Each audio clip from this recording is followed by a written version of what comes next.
Thanks for coming down to Oxford to do this. Should we start by introducing ourselves? Yeah, sure. My name is Nora. I currently work at the Advanced Research and Invention Agency, ARIA, which is a sort of UK government-funded R&D agency trying to do ambitious, bold R&D bets. But I'm sort of here and speaking in a just personal capacity. I've been doing AI, broadly AI safety related research, and thinking and doing for the last, 8 or so years, I think. But sort of somewhat across the board, from a bit of technical stuff, also sort of governance, political philosophy kind of things. So yeah. Mm-hmm. I'm Rose. I work at Forethought. I guess me and Nora have spent a fair bit of time talking about something like power concentration, although TBD whether we like that word. And we're here today to chat more about this power concentration thing, partly because I've just published a new ACK problem profile called Extreme Power Concentration, which Nora helped me write, helped complain about, still has reservations about. So that's maybe one place that we can start. Maybe it makes sense for me to summarize briefly what that article says, and then you can say why that is not satisfying. Yeah, cool. That's great. So the worry of the article is that maybe AI will allow very small groups of people to amass really huge amounts of power, much more than any individuals have been able to do in the past. The thing I argue there, firstly, I talk about automation concentrating the power to get stuff done. I think there are a couple of things going on there. One is just, if you can automate labor, you don't need humans to do difficult, large-scale projects. You can just get AI systems to do it. That also reduces the value of human labor. So maybe the leverage of ordinary people is much less. They can't earn money. They don't exercise tax revenue influence over their governments anymore. And then also there's this kind of particular version of automation concentrating the power to get stuff done, which is if the automation of AI R&D leads to runaway self-improvement, then maybe one AI lab ends up vastly more capable than all other actors. So that's the kind of preconditions that I'm arguing should make us worried. And then I then say, seems like you could concentrate power in a bunch of ways if this happened. And I don't really say which ways are the most important ways, but I list a few different things which I think in combination could allow very small groups of people to become very powerful.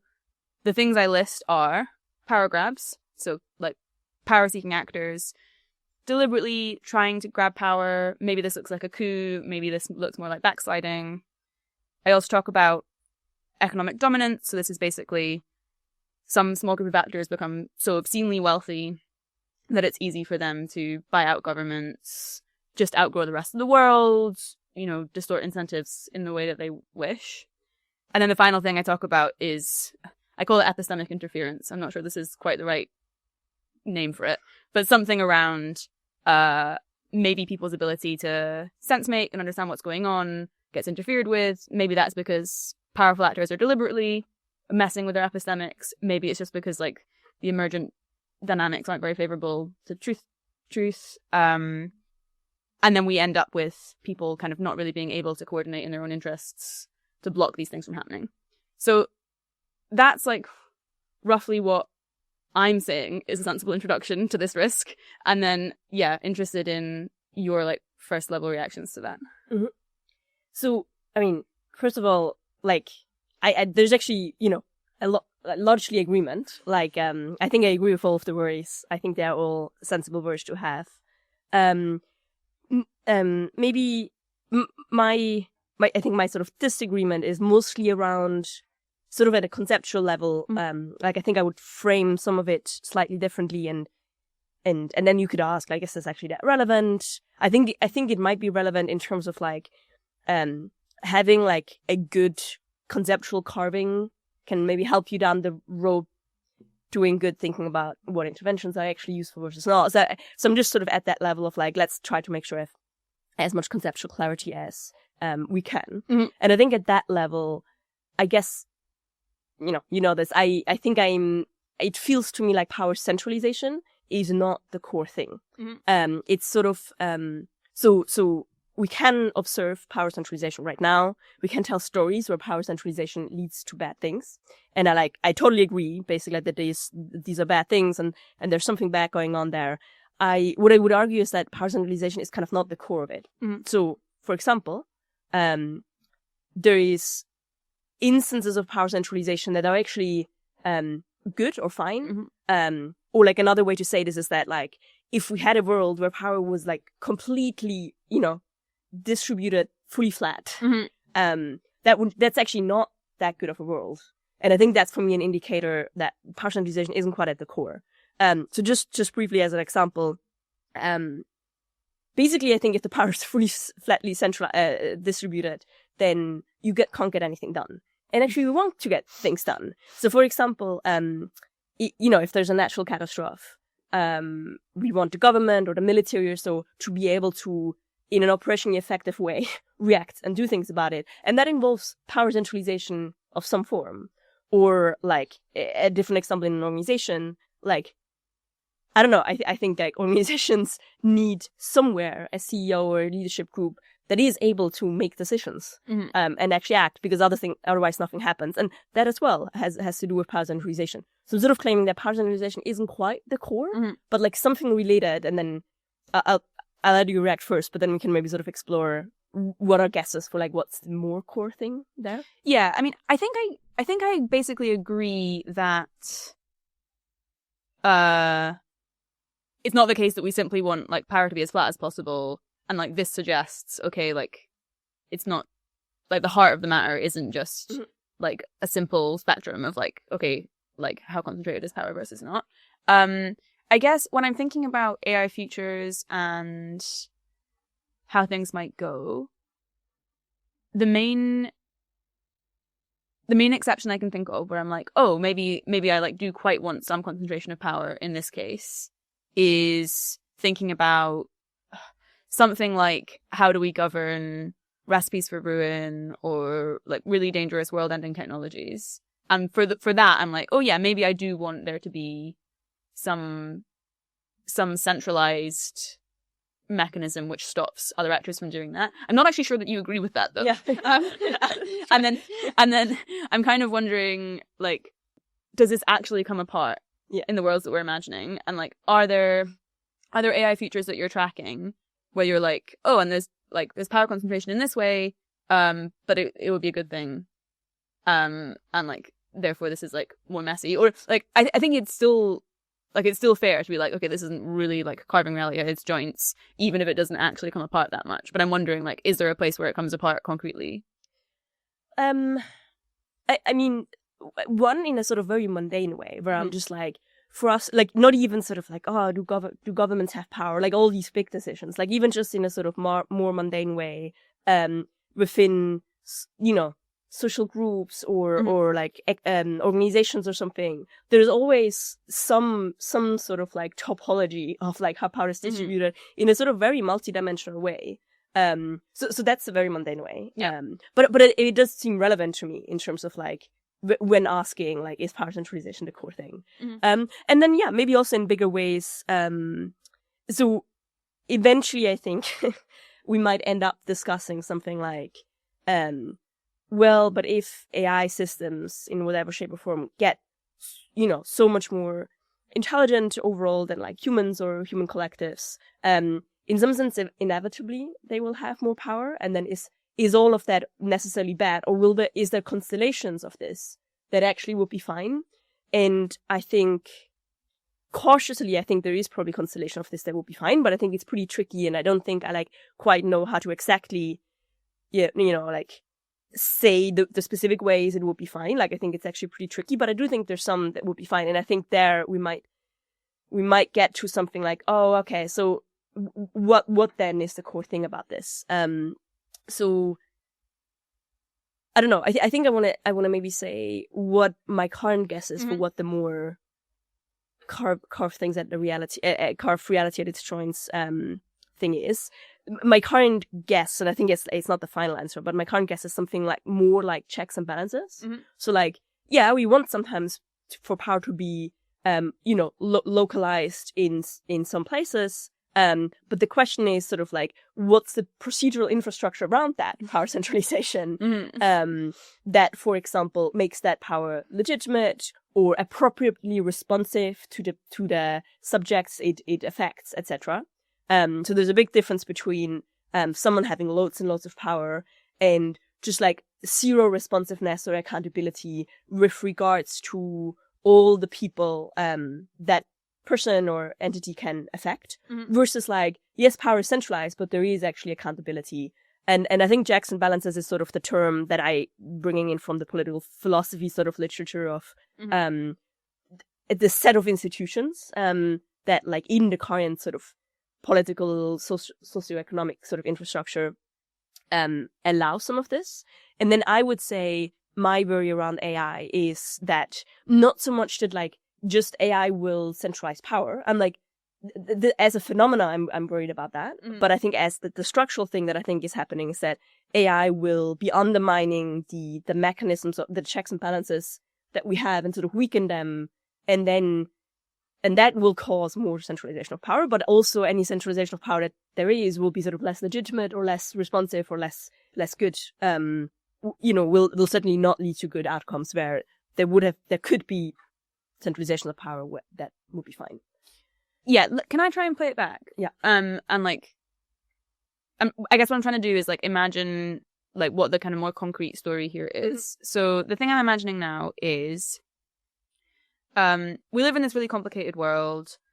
Power is unequally distributed.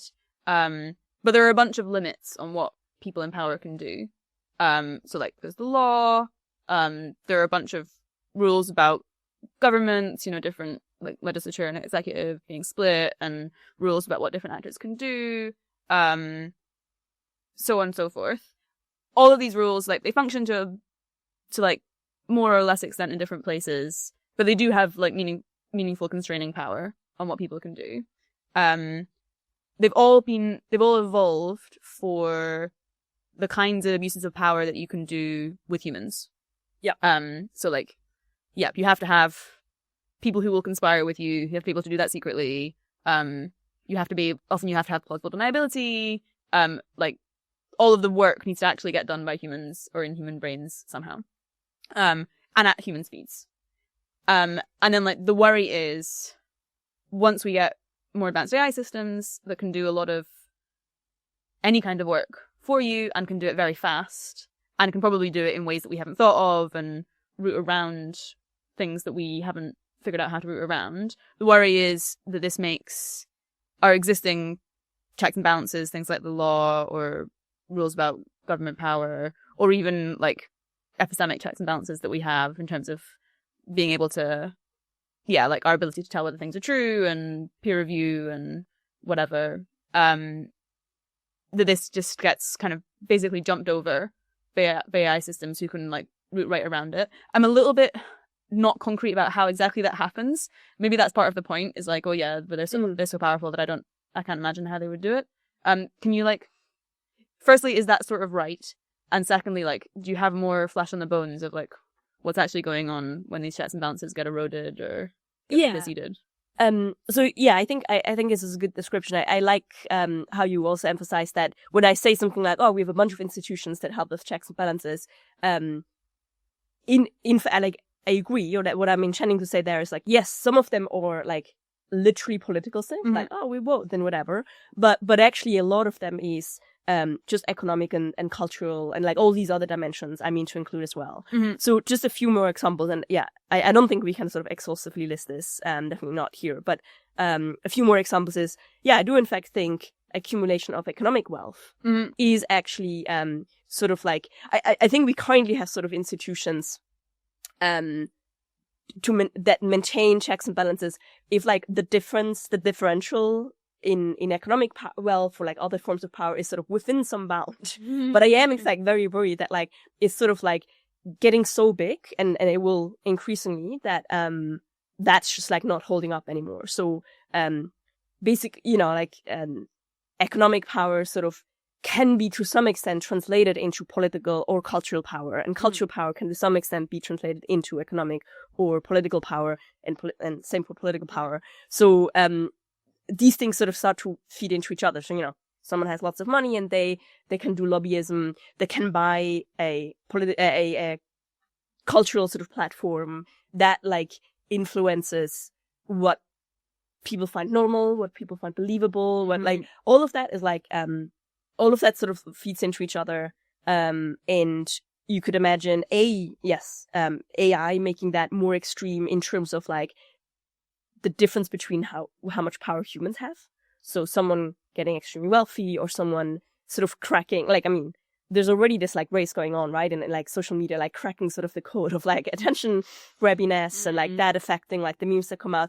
But I do also want to emphasize that I am worried about this dynamic, not just with humans being the locus of power centralization. Like, I think we could imagine meme complexes becoming really big, even if like a meme complex doesn't live in like any individual human. Like a meme complex might like, at least for amount of time, serve some humans or some groups more than others. But like that actually is a little, like, it's not that tight of a coupling. Like that coupling might disappear later, and it's definitely, it's not a one-to-one match. So you could imagine just weird meme complexes getting a lot of power.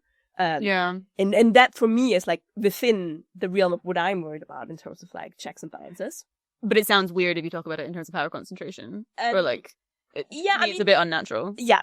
I mean, you could say like, oh, power is being centralized. Like, we're creating an institutional environment where a given meme complex could like accumulate lots and lots of power in a way that the system can't react to and balance it out. I mean, the other thing that the memeplex worry makes me think of is like some alternative frame around, I don't know, preserving human rights or preserving integrity or something. I'm not saying this is like necessarily a better frame overall, but like there's something where you're expanding the definition of checks and balances like in quite a broad way to take in like, well, we have kind of implicit checks and balances on like what you're allowed to do when you're interfering with people's minds. And like it'd be bad if those got eroded, which I agree with. But like maybe for that bit it's like more natural to think of it in terms of like, well, we have a certain amount of integrity today and we want to preserve that amount of integrity in future, including when like the ability to assault that integrity gets much stronger.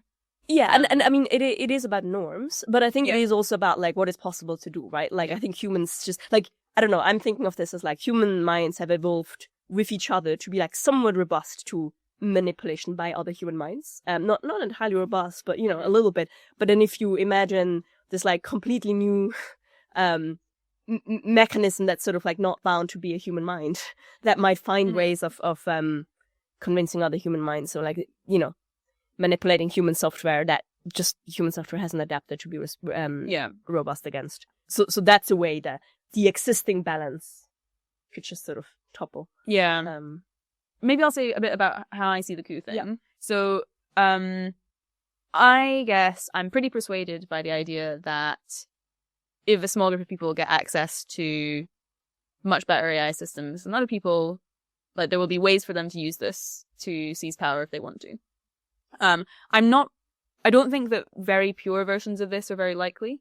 And then an AI company builds a massive secret robot army and takes over the United States. I'm like, well, maybe they could do that, but I'm not really expecting them to. Yeah. Because I'm expecting there's going to be better ways of doing it from their perspective, if that's what they want to do. But I am like quite worried about more mixed versions where, there's a bunch of distorting the information environment and being untransparent, and it's kind of not clear what's going on in the AI company or not clear what's going on in the government. And there's kind of gradual eroding of checks and balances that's kind of deliberate, and like serves the interest of certain actors. And then at a certain point, they end up like mostly in charge. And this seems like it doesn't seem obviously like the whole of the risk to me, but it feels like a pretty important part of the risk. And it feels like it makes sense in the checks and balances frame as well. I'm like, yep, like an important kind of checks and balances are those around government. And I'm worried that those will also get eroded. And that will, I guess what am I worried about? I'm worried that we'll stop having democratic governments.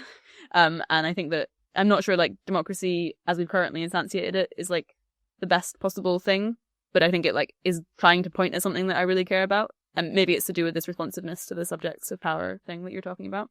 So I'm pretty worried about that. And then I'm also worried that if there were a coup in a big country like the US, and it was like AI powered and they had a lot more access to powerful AI systems in other countries, then that could end up like dominating most of what happens in the world, is like the extreme worry. So that's how it seems to me. And then I don't really have a sense of whether you're like, yeah, coups could happen, but it's just like a pretty small part of the space. Or if you're like, no, I think there's something going wrong with the reasoning here and I'm not actually really expecting it at all. Or like, yeah, how you're orienting to it. I mean, a lot of what you said, I'm worried about. I guess, the coup framing, maybe you can clarify whether that is meant or not. Like, I think coup makes me think of something that's very abrupt, right? Yeah. Like, typically we think of a coup d'etat as like, someone in military, someone in government sort of like does some sort of like move and then accumulates power, sort of topples over the government and instantiates a new government. And it's a fairly shark thing, which I'm like, surely that is possible. And like, even just like today's kinds of coups, you can make easier with AI, plausibly. Yeah, I think like that's totally plausible to me. I think there I'm just sort of like, if we're like, what I don't believe there is just that if we say, oh, coups will be bad and coups are more likely, let's like think about interventions that like would reduce coup risk. I feel like that is sort of prematurely sort of narrowing down the space. And I'm like, I think there's some interventions there that are like good to help against coups and good to help against more general thing there. And like totally, but I sort of like don't quite get for why to sort of specifically narrow in on that. Or I feel like it sort of like zooms your lens too much, or in a sort of weirdly. I'm kind of interested in this. So I think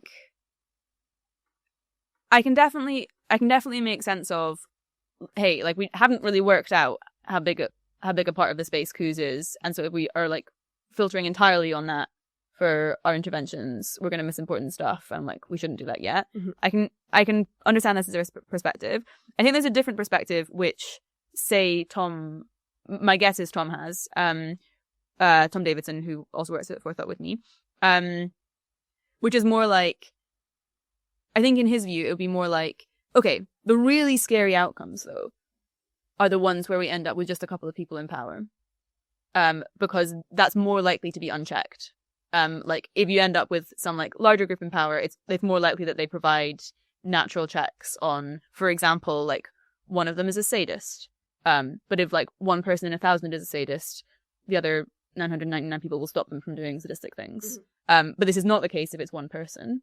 And so I think in Tom's view, he's like, okay, the really worst scenarios are these ones, and the only way that you get to just one person, like, ultimately you have to have some kind of power grab. It doesn't need to be like a very sudden traditional military coup, but it's going to end up with somebody seizing power from other powerful people. Because otherwise, how would you end up with it so concentrated? I think there are probably various bits of that you don't buy. But I'm kind of interested in teasing it apart. Right. I think I'm just like not quite clear on how the terms are being used. So let's say the last thing you said about like, well, if maybe, and we can talk about that later, maybe we're particularly worried about like worlds where very, very few, possibly, single individual holds all the power. And like to get to that world, we necessarily need to see a coup. I'm like, that's not obvious to me. I guess depending on how you define the word coup. But like, I could imagine a world where we just like gradually end up there. And then, and then I'm like, is this a bit of a modern, like, I don't understand the definition of the term, or I'm sort of a bit like, Martin Bailey, I was like, what do you mean by? Yeah, so maybe I'm a bit inclined to be like, let's ban the word coup temporarily. Yeah. And talk about, okay, like, what's the gradual way that it happens? I kind of agree that it could happen gradually. And the thing I'm imagining is maybe, there's a bunch of automation. AI companies become a lot more powerful than other actors. Like, AI companies as a group end up with much more influence over government than the rest of society. people's epistemics get messed up by this. Companies are able to spin stories that they want. They have much more powerful AI systems. People don't have good epistemic defenses. And so we kind of lose a bunch of the societal immune system and end up with quite a broad group of people in control over some like longish period of time. And I mean, we have examples of this in history. Mm-hmm. And right now, I think where you could say actually the demos that the people have really relatively little power over the ruling class. And then I think that the thing that I think you need for that argument is like, okay, now you still have a ruling class, and there's actually still a lot of power struggle and sort of like balancing happening in that, and like the ruling class or an individual in the ruling class can't just do whatever they want. So then how do we get from that ruling class to like really an individual? And I think there is a story here about, like, I think the AI related story here is something like, well, that the individual ruler needs to sort of, they still need the people in the ruling class to sort of act as their arm and their ear, right? So they're still sort of dependent on them to be able to exert the power over the wider population. And that means, given that they're dependent on that, the rest of that ruling class, that they're not fully in power. Mm-hmm. Now you can imagine replacing the rest of the ruling class increasingly with AI systems. So now the individual ruler increasingly only is dependent on those AI systems. And I think then my guess is that you can then sort of insert some definition of like alignment, such that even though in some sense the individual ruler is dependent on the AI systems to execute that power over the people, there's no meaningful way in which that individual is giving up power to those AI systems. And then you have an individual being in power. Like, I feel like that's kind of the story I can imagine. Mm-hmm. But there's some issues I have with the story. Yeah, I want to fill in bits of the story or check I understand. So I guess one way this could happen, like in the initial setup where we have like these AI companies becoming a ruling class and people becoming disempowered, there are multiple AI companies, like there are multiple different groups that have access to very advanced AI systems. And then for one person to end up in charge feels to me like they probably have to have access to much better AI systems, or maybe they need to like somehow maneuver such that their AI systems are deployed in strategically important places. Like, I don't know, all the monitoring AIs are from one company, or I don't know, like there's something like how do they actually manage to outwit these other people who are also very AI empowered? Where I think it's easier to tell that story if there's some big capabilities gap. I guess you would want to say if there is already pre-existing some big capability gap, or someone is doing a coup where, moment one, the capabilities are quite close, but then they sort of use them to set the others back. And like that moment would then be considered a coup. Yeah, maybe. I mean, I guess it could be that there's some kind of, clever, I don't know, use your AI systems to sabotage other people's, and then you have a bigger lead kind of thing, some kind of moment like that. I think a different kind of non-AI scenario would just be, well, in the current world, some people have a bunch more authority and like power to change things than other people. In particular, the executive branch of the government has lots of authorities that no other people have. And so maybe even if AI's capabilities are relatively evenly distributed, you can exploit your emergency powers or whatever to shut down all the competitors or take control over their AI systems or whatever. And so there's a question about, in this scenario, like how far is it that AI companies have already kind of effectively dismantled the apparatus of government versus government is still its own center of power, which like could be good or could be bad. Yeah. I mean, I feel like there's this scenario here. You could imagine an AI company gaining that power, or you could imagine a government gaining that power by appropriating or having the AI capabilities. Power is a really interesting concept, and the in some sense like obviously pretty real concept, but also like hard to fully grasp and identify in the world. Like, I think it's sort of a pretty typical mistake that you can make where you're like, oh, I'm looking at the system, I'm going to identify where the power sits, and then I can sort of think through how this will play out. Like, what are the interests of these players? What power do they have? And then how will the thing play out? And, that's a sensible thing to do. But I think you need to be really good at knowing where the power is. And actually often you will sort of later on notice, oh, there was a bit of power here as well in this like form that I wasn't really sensitive to, right? Like, I think owning a lot of money is sort of an easy measurable way that sort of like translates to power in a pretty meaningful way. Like, having an office, right? Like, and having like powers related to that office, sort of an obvious way. But like, so like, you don't really know the bounds of your or that person's power until you actually start to try it out, right? And you're sort of like, "Ooh, can I do X?"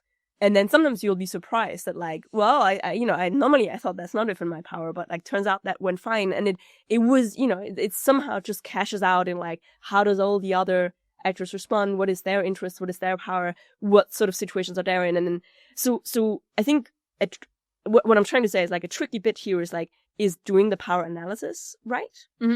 And I think we can, obviously we sort of can come up with a story where the way all of it plays out is that like all the power sort of gets concentrated in like very few individuals. But I think it's easy to sort of over-legibleize how well we understand where power sits.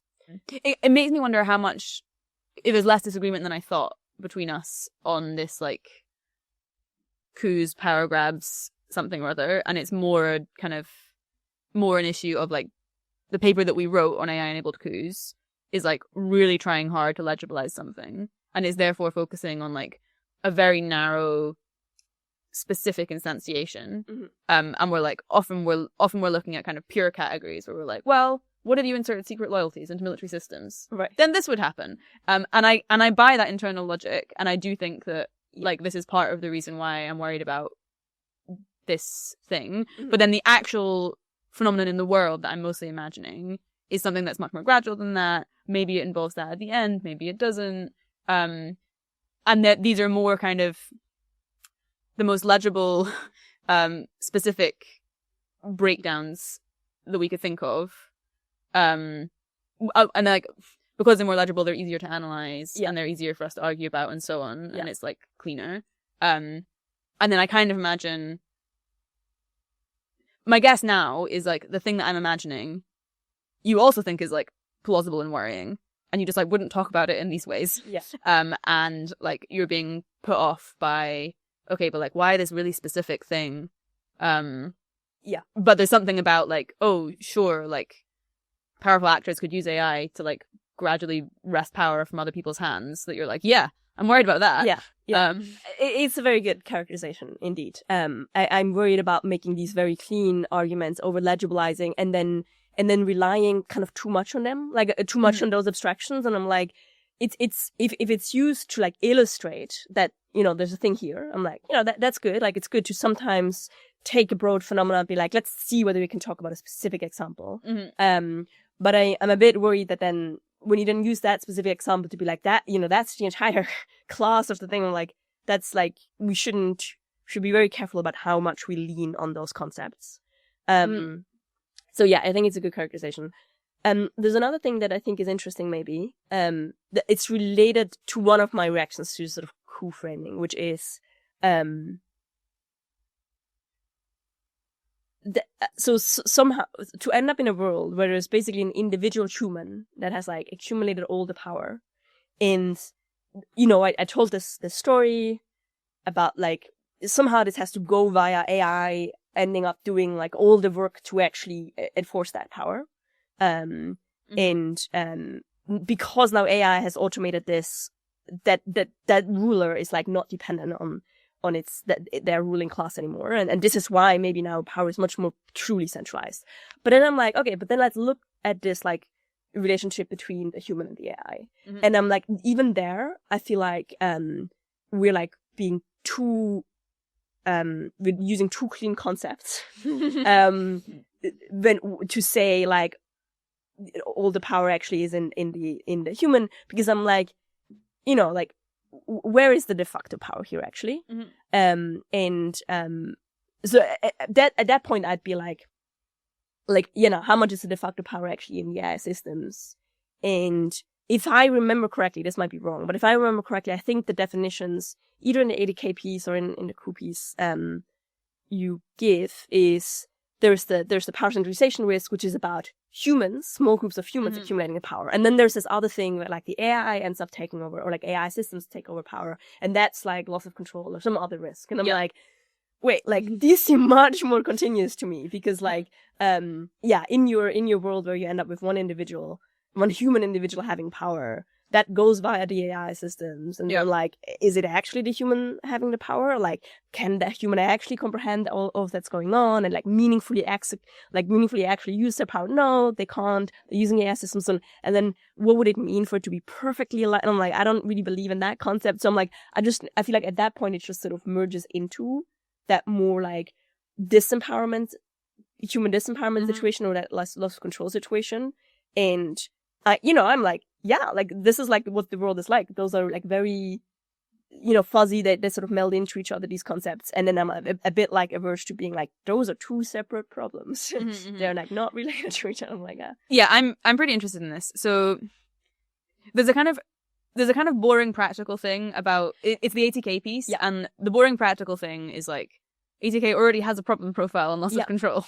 And like there needs to be some line that I draw where I'm like, well, read that other problem profile if you're more interested in this, and read this one if you're interested in this. And like pragmatically, I'm happy with drawing the line at humans and being like, this is one about humans. And then I do agree with you that like, okay, but like what, like the underlying dynamics going on are not like, oh, but like I only do it for humans, or like I only do it for AIs. Like I do think there'll be some things which are different, depending on whether it's an AI seeking power or human seeking power, for example. I think that the gradual dynamics are more likely to be the same across. Just like, I think. Can you give examples or so? Because I'm not sure. I guess one example would be, I think, an AI system trying to seize power, is more likely to use bioweapons than a human trying to seize power. Because the human doesn't actually want all humans to be killed in the I think there's going to be like a human taboo that's fairly strong against that, and it's going to risk lives that the person cares about. And I think AI will I expect AI will like have less of that inhibition. It looks like you think this is very implausible. I mean, I guess it depends a bit on in which limits or something. Like, I'm like, if you actually have all the like very intelligent AI systems helping you, then you can totally find a bio weapon and a cure that you can just give to yourself and whatever you can. Like some, I mean, I don't know. There's another end of examples, which is like, okay, there are some actions that only humans have the power to do. Like certain offices are held by humans. And like it's not clear now, and then it's not clear that they can be held by AIs, and then plus the AI can, you could imagine, an AI sort of like de facto, having a human puppet. Yeah, I agree with that. To do execute that at position, and then you mentioned this other thing about like taboo. I think this is an interesting point about like humans might have some inherent. There's sort of a subspace of like plausible mean plexus that you like would expect to live in a human mind, and including like memes that are like sufficiently anti-human or maybe hard for a human to hold because like they themselves are human, and then there's a sort of an inconsistency that might make it less likely that a human holds that meme, and then that might affect what sort of interventions they choose. I think this is like this is in fact a bit true, but then again like. An AI could probably like, I don't know, I think humans have taken, like individual humans in particular have taken wildly, out there, have adopted what that out there means. If you imagine a AI being very good at understanding human psychology, they could adapt wildly out there memes. I think humanity as a collective is actually quite robust to these memes, because like you sort of like, you would actually, as humanity collectively, you would eradicate yourself. But like, I think individual human minds, I'm like, could plausibly adopt really anti-human memes as well. So I don't know. I'm like, empirically there's maybe something there, but it doesn't feel like that strong of a distinction. Yeah, I'm not sure how big a distinction is. I agree with you that there will be certainly individuals who could be brought to believe that, and then I'm just like not sure how likely it is overall and so on. The thing I want to go back to though is the thing we've just been discussing is like, okay, like are the roots to eroding checks and balances or like ending up with lots of power the same for humans and AIs? There's a different thing, which is like in the end, right? Yes. In the end, is it obvious whether it's a human or an AI in power? Yeah. And the thing I'd previously been thinking before you said this thing is like, definitely it's a continuum. In a lot of cases though, it's going to be pretty clear. Like it's only AI systems case, it will often be clear because there aren't humans, or there isn't a human in power, right. And so like those after the fact, it'll be easy for like an observer to be like, okay, that was AI, yeah. And then in the cases where like there's a human involved or humans involved, I'd previously been thinking, and in some of those cases it will also be quite clear, because we'll just like observe that human, we'll observe that their will is like what's causing things to happen in the world, and like we'll be able to say, cool, like these AI systems are being used by that human to do the thing that human wants. The thing that you said though is making me a bit change my mind on this, or like question exactly how I would know that. And I guess one thing it's making me think is when I'm imagining really powerful AI systems, and a human who's like exerting power through these very advanced AI systems, I'm imagining that there's going to be a lot of like mutual shaping going on between the human and the AI system. And yeah, like the human will be talking to its AI advisors and asking them like, what should I do? And the AI advisors will be saying, well, maybe you should do this. Right. And the human will be like, but this doesn't sound like it fits with my values. And they'll be saying, but like maybe like the better way to understand your values is to think about it like this. Yeah. And then yeah, like you can interpret that as like, oh, like something very sinister is happening and like the human is being manipulated by AI systems. And maybe there are cases where like it is in fact a conscious manipulation by like a system that has a plan. Or it can be something which is entirely not conscious and not planned. And it's just like, yep, they evolve together. Like the like great big AI systems bureaucracy evolves alongside the person, and like the person's values change a bit and the bureaucracy changes a bit. And like, I don't know. In a way, it makes me think, is that so different from, like, would it be a good analogy to think of that as, like, think of it in relation to the way that power works today? Like, say, like, the president of the United States can't do whatever he wants. Yeah. And he has to go through humans right now. The, like, AI dictator of the universe that we're imagining has to go through AI systems. Maybe has a bunch more affordance. I mean, definitely has a bunch more affordance than the US president today. But also can't do like arbitrary things. Like it has to flow through some actuator. It has to like make sense in a certain way. And yeah, I guess we don't have a difficulty saying, well, the president of the United States is the person in charge. Even though like in some sense, well, like the great big faceless bureaucracy is the thing that's like doing the stuff.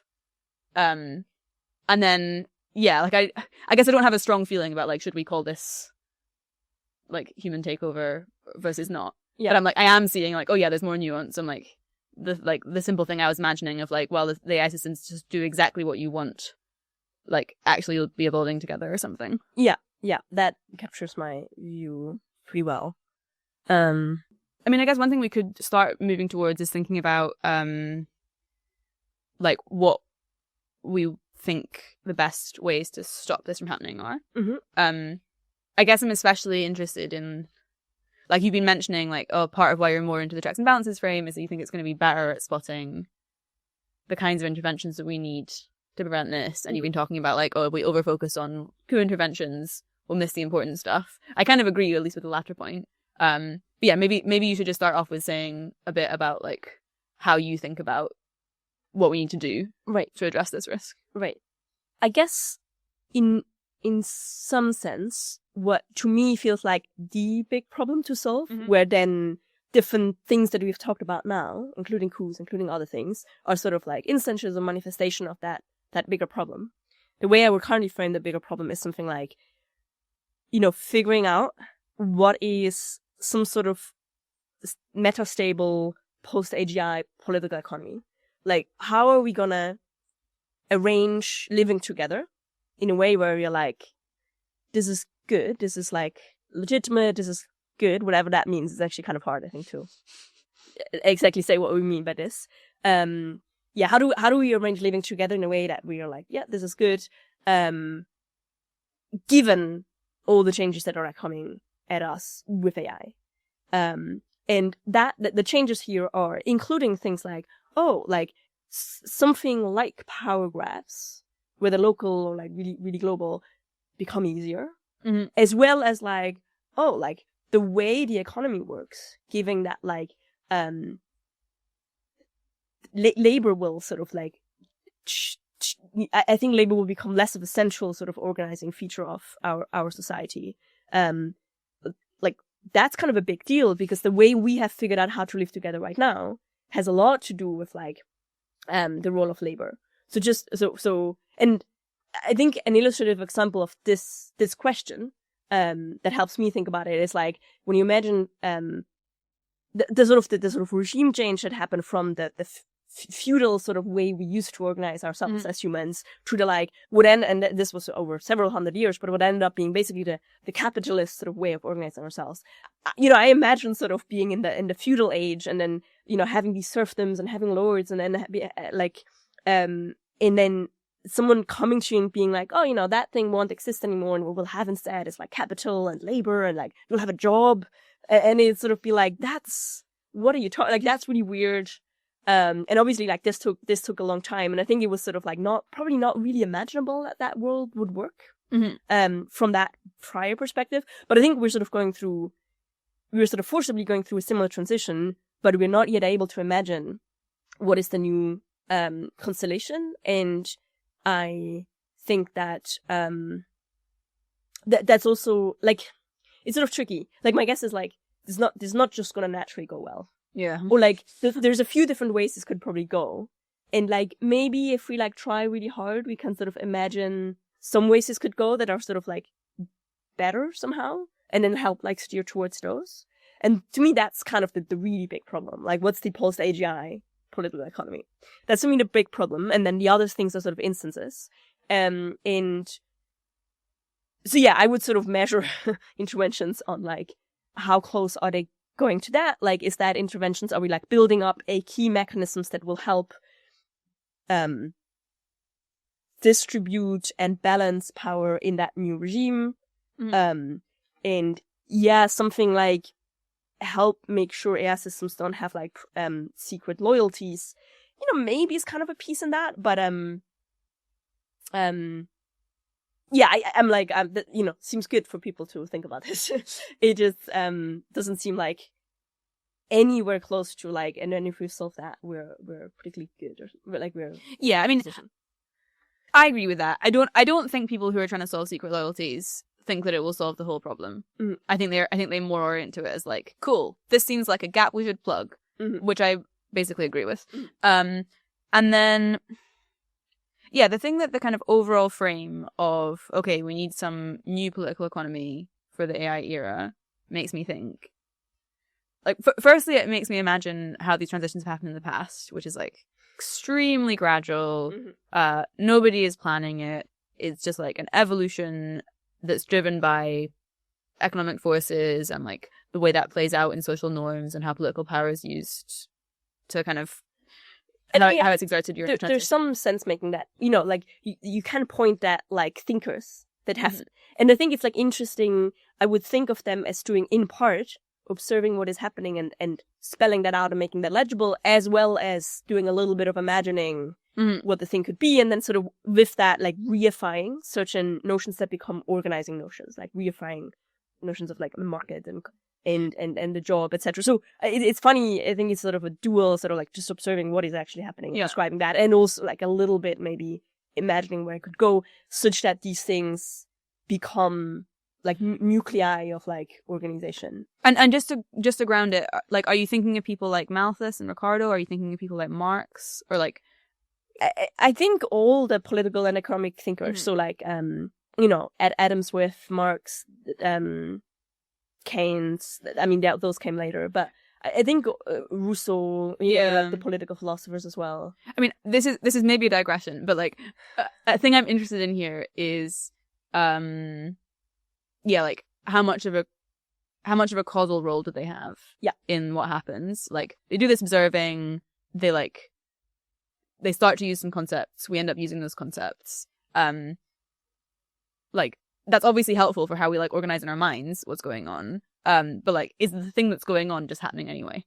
And like, what they're doing is like choosing the frame that we understand this in, or are they actually like causally impacting what happens? And I guess part of the reason to be interested in this is like maybe there's some temptation for researchers like us to be thinking about, okay, like, what are the right organizing principles in an AI era?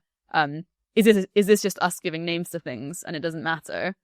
Or like, does it have a role to play in like bringing about worlds that we want to see? I mean, I would say like 100% both, right? Like, I mean, there's no, like, in some sense, even if you're trying to conceptualize a new regime or something, you need to be naming things that actually are, right? Like, if you just make up things that's just like entirely disconnected from what is happening, then that's not very useful. But like, at the same time, naming things, like this sort of notion of reification, like what are institutions, right? They're like, many of them are not things you can touch. They're things that are created in our shared common knowledge, and because they are increasingly in the common knowledge to become more of a thing. So I think that is in fact just the process. I think this is somewhat similar to the thing you described about actually, even if there's like an individual human with all their AI systems helping them to like execute their power, there will be this like mutual influence, and like it's like you can't quite pinpoint like where is the value. Like, actually it's sort of like co-evolving, and I think this is like a similar. I think this is sort of my basic foundational sort of conception of like how stuff happens. Yeah, exactly. It's sort of like semi-open systems. Like, we are semi-open systems. Like, any moment that I interact with the world is changing me, and then it's not, I'm not fully open, because then I would just dissipate. But I'm like a little bit open, and if I was fully closed, like I wouldn't be an agent because I couldn't affect the world. So like, yes, the world is constantly affecting me, and also there is a thing that is me in some meaningful sense, and I'm affecting the world as well. But it's just that's just how it is. I could help. The back to the thread about imagining a new political economy. When I think about how it's happened in the past and how slow it's been, I feel very doomy. And I'm like, in particular, I feel doomy about like, oh man, like, does this mean that humans have to sit down and like explicitly plan out what the political economy should be? Because if that's what it means, then I feel so bad about that going well. Like, this doesn't seem like a thing that we've had practice at. This doesn't seem like a thing that we should expect ourselves to be good at. In fact, it seems like something that we should expect ourselves and to be like at like wrong. times when we tried, actually went kind of like, to explicitly come up with a political scheme. It wasn't great, right? So and then like my next thought is, okay, so maybe in that case we shouldn't be trying to think about object level, what does a good political economy look like for the AI world, and instead we should be trying to ask some like more procedural or more meta question, which is like, what do we think we need to ensure that we are able to figure out and are able to evolve towards a decent political economy? And then when you ask that question, maybe you generate kind of more robust, more meta things like, well, it sure seems like it would be good to preserve our ability to make sense of the world and reason about it.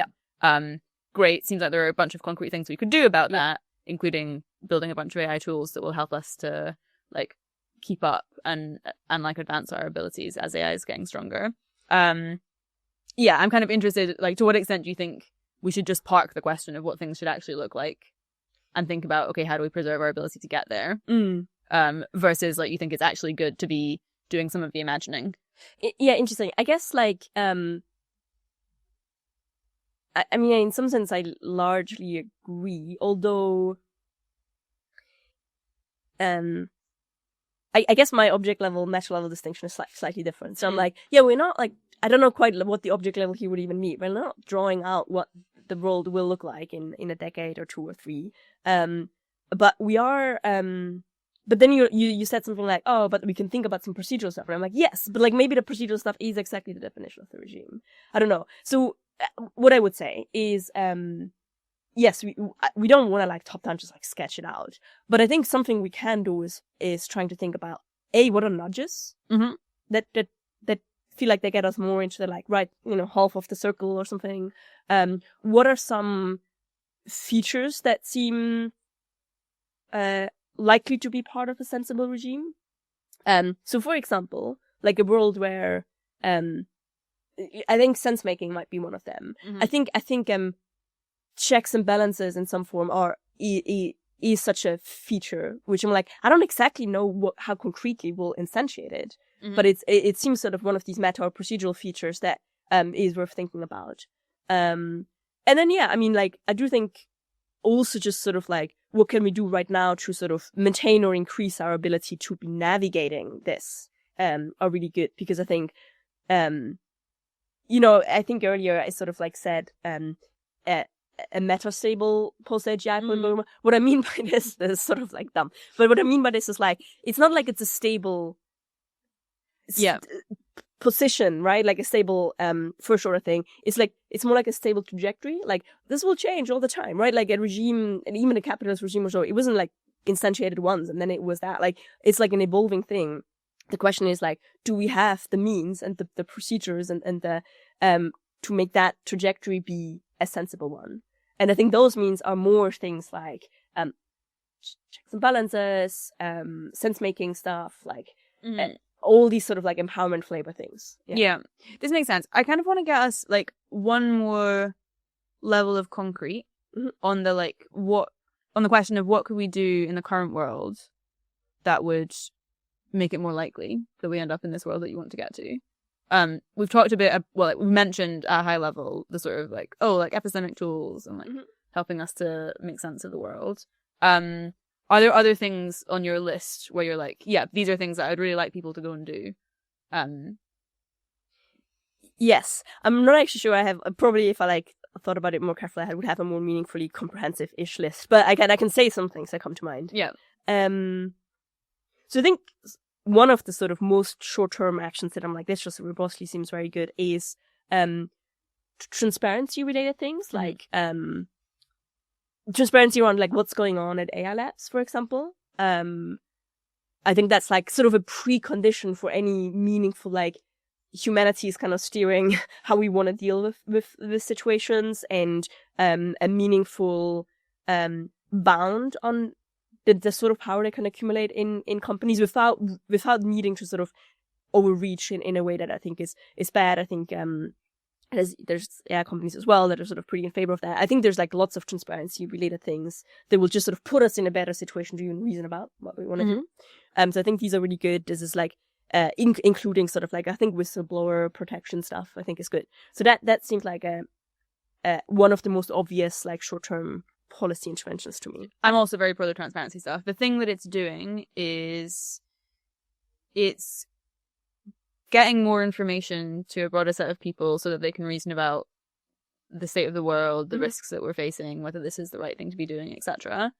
It's putting some kind of bound on what AI companies are willing to do, because they know they're being watched, and then it changes the probability people know what they're doing, and that and I think there's even a positive way of framing this of like, it can make it easier for them to do the thing that they want to do, like to do, or something like, right, like sort of like maybe they're not that interested in like really risking the world on all of this, but it will be easier for them to so other things. So there's this broad class of like I would love for a lot of, including sort of like builders, like founders, entrepreneurs, etc., to sort of think really hard about like, what does like good human AI teaming look like? Like, what are ways to build AI and scaffold AI and use AI that actually makes us as human AI teams better off?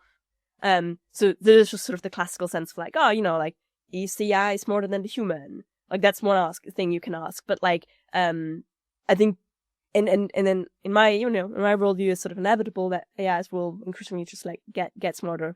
But I think if we can sort of expand the period where human AI teams are like as meaningful collaborations or stronger than maybe either of those, like I think that will help us navigate.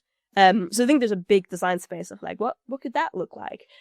One subclass of things that I'm interested in is basically like I think there's a subclass here that is something like we need to make it easy to have AI systems produce outputs that they can very easily prove properties about. This may be very abstract, but like so here's just a few examples. One is if I'm a coder or some other sort of like I do some form of R&D and I want to use AIs to help me do that R&D faster. Right, that's great. I think totally like this is totally the place where we're moving. The question is how do I trust the sort of output that my coding agent or whatever is producing? Well, I could sort of review the entire code, which is like doesn't scale that well. Like it's actually kind of hard to like find all the mistakes or all the bugs.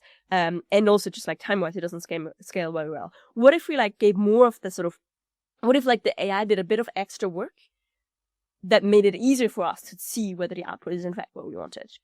So that sort of scheme. And that's like good for us as humans to be able to use AI to do meaningful R&D for us in a way that we can trust the outputs.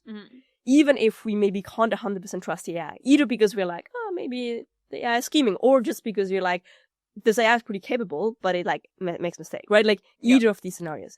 There's also another example here, which is like, increasingly, I think we'll have sort of an, AI agent-dominated economy or social economy. So like AI agents will be interacting with each other to do things, maybe in our name, maybe in humans' name, maybe in, and they also sort of face this like tricky problem of how like they kind of want to cooperate to like do things or get benefit from that. But also like, what if the other AI is trying to hack them or is trying to sort of exploit them? So, from a second perspective, they're like, oh, I don't want to interact with anyone who like might be able to exploit me, but I do kind of want to interact because there's benefit there. So if we can design AI systems that can sort of, make it like show each other in some credible way. Hey, like here's the sort of information I'm going to share with you. Here's the information I need from you. And like, I'm going to very credibly show you that I'm not going to like do anything with that is bad, or I'm going to prompt inject you or something. Will sort of unlock a lot of potential benefit of trade in that agent economy. So there's another example where this is really about you don't just have to do the work, you have to be able to credibly show that like that work is like that output or whatever is what you're claiming it is. Yeah, this all makes sense to me. And then it's not the thing that's less clear to me is the link to I guess in my frame power concentration. Maybe it makes a bit more sense to me in the checks and balances frame, where I'm like, oh yeah, like this seems like part of having a kind of meta-stable economy that functions well and where there's like good gains from trade and stuff. But like in terms of preventing like massive amounts of unchecked power, how do you see this helping? Right.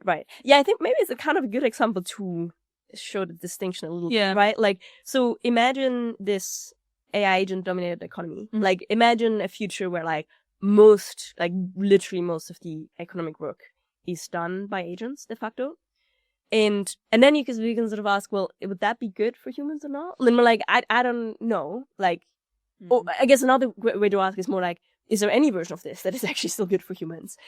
Because the power is very much centralized in the AIs, right? Like they're doing all the actions and much faster, much beyond what we can sort of directly oversee, maybe. So maybe from a power centralization perspective, that seems kind of bad.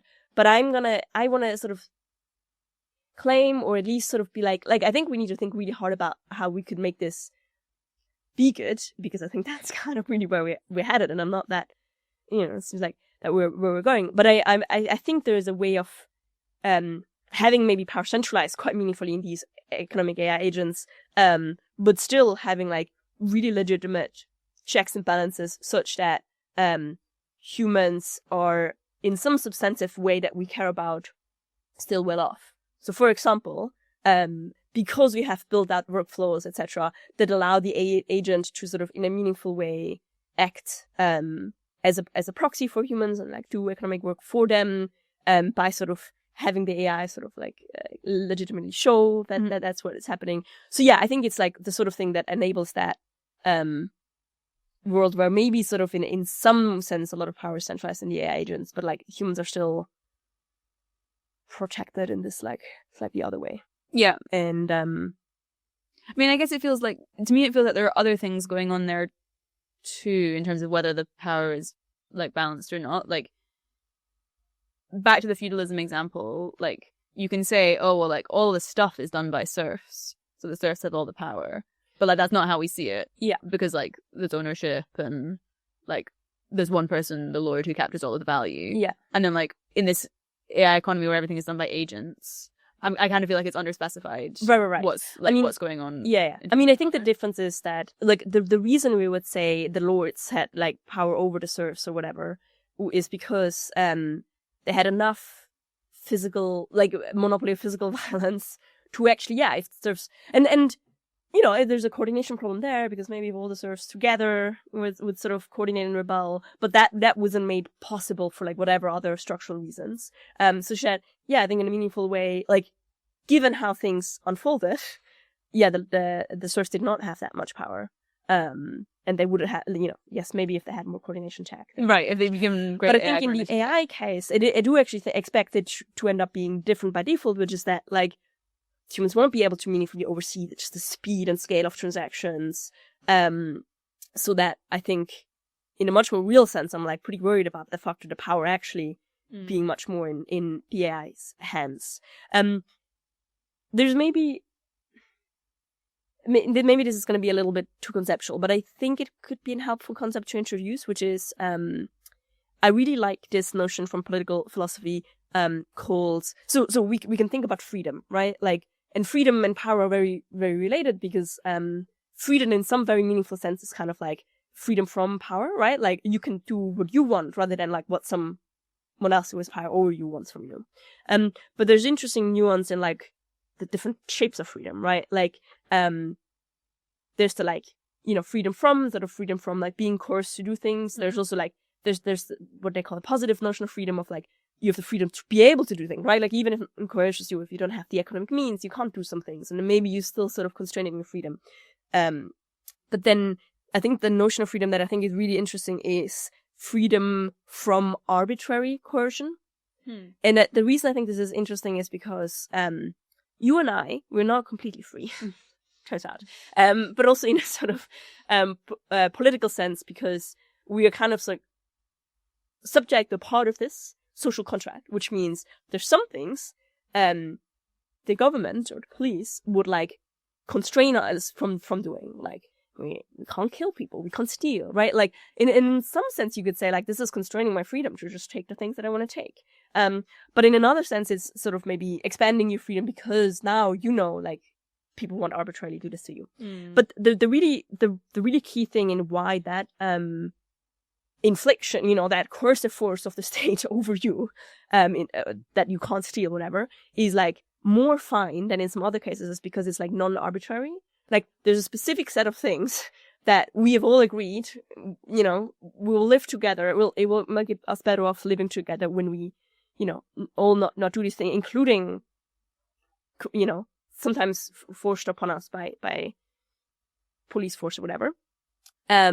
But it's non-arbitrary. Like, it's not like some, like, you know, the ruler can just quickly decide, like, oh, now there's this new rule today, and like post hoc. So freedom from arbitrary coercion, I think, is really critical. And I think that's maybe also relevant in this, like, AI scenario that we've talked about. But, like, okay, like, maybe we're like, oh, okay. So it really looks like, de facto, a lot of, like, power in some sort of obvious sense is, like, moving to these AI systems.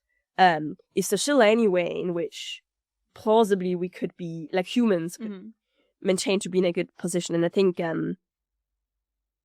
maybe one of the ways that seems most plausible to me is if we maintain some sort of freedom from arbitrary coercion, and where we can sort of agree on, like, here's a new social contract, here's a social contract, and we actually can trust that that's enforced, and building the technical means that makes it possible to have some social contract in this post-AGI world. Yeah, okay. I think I start to see more how it ties in to the, like, checks and balances, political economy kind of thing.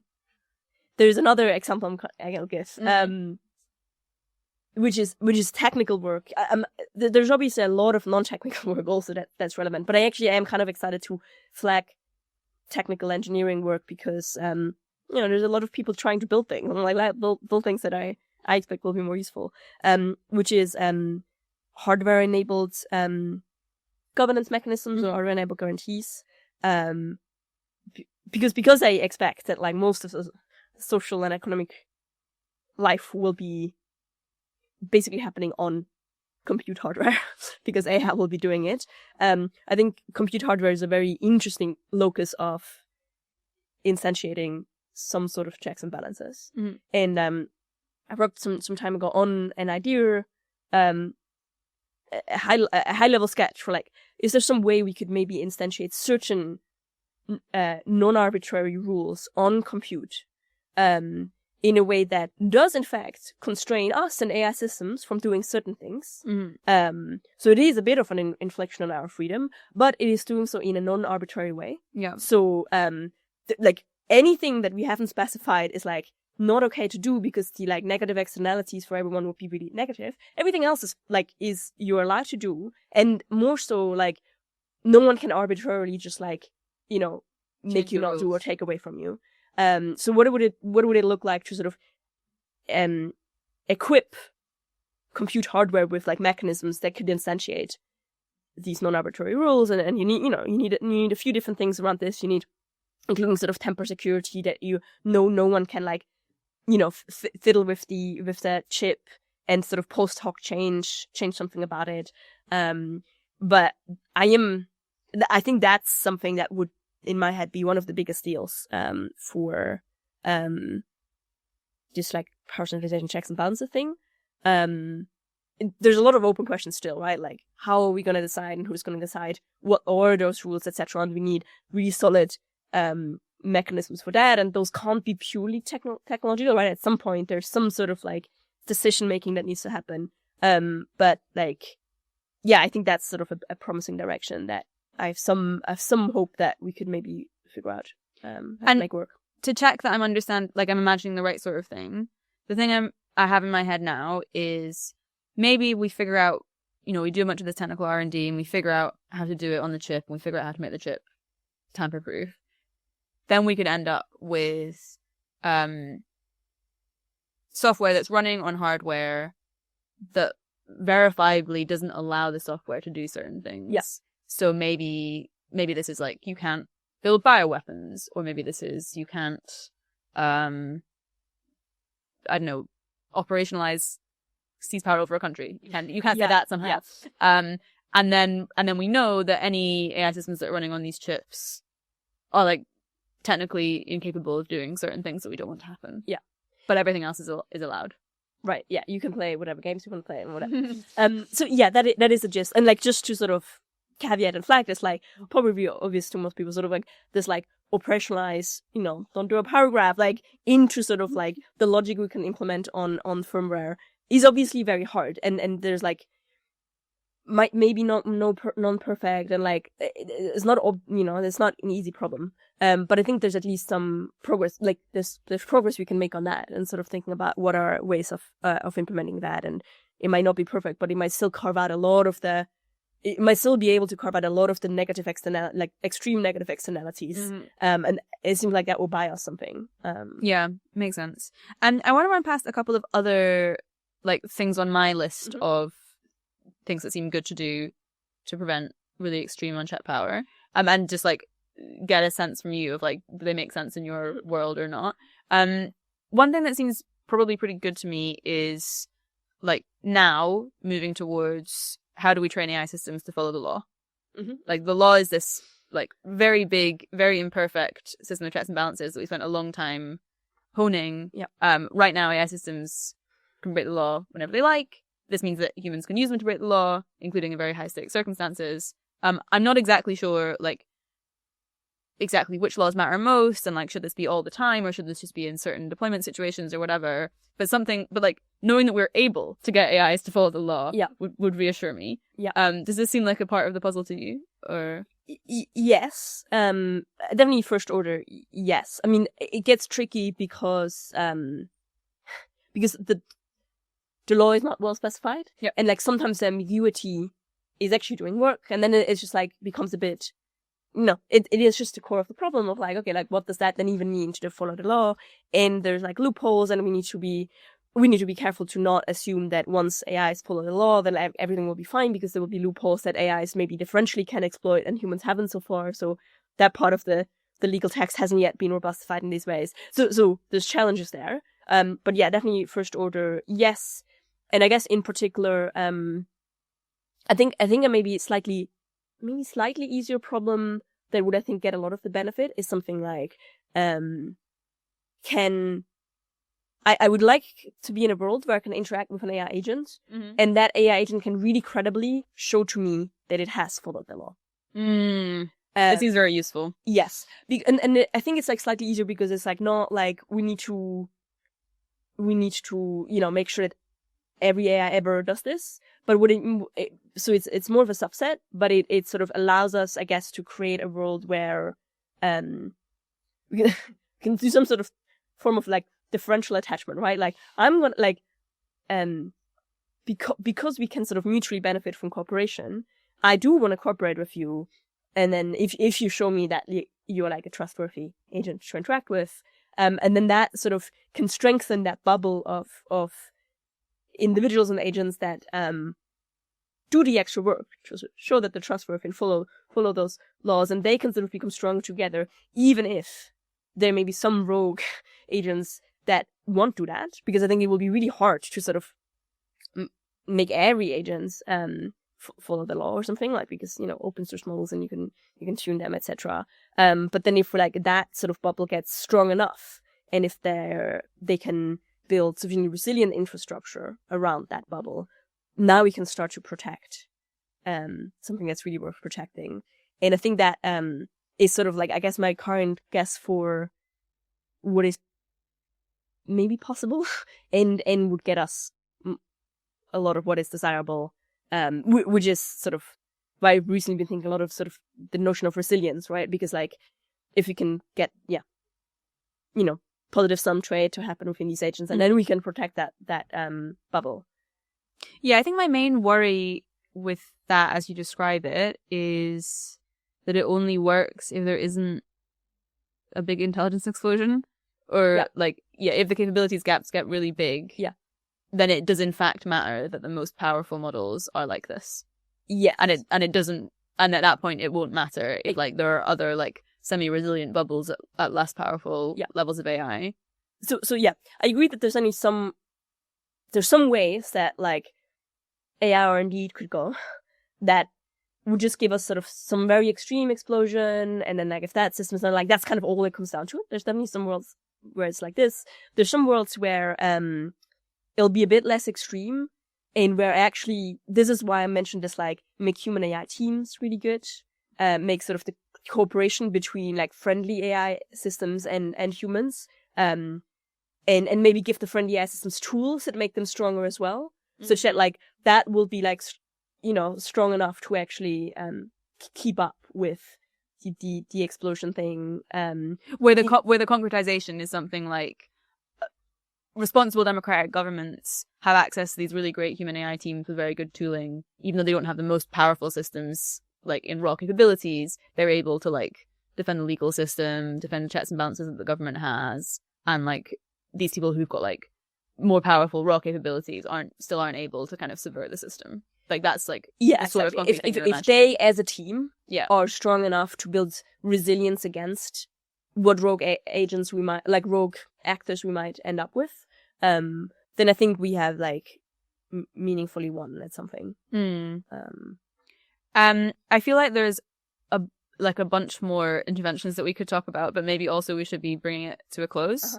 I'm wondering if you have like reflections on the conversation. That was fun. I also found it fun. No, I think it was great. I feel like there was a lot of common ground. It's interesting to me how far we traveled, actually.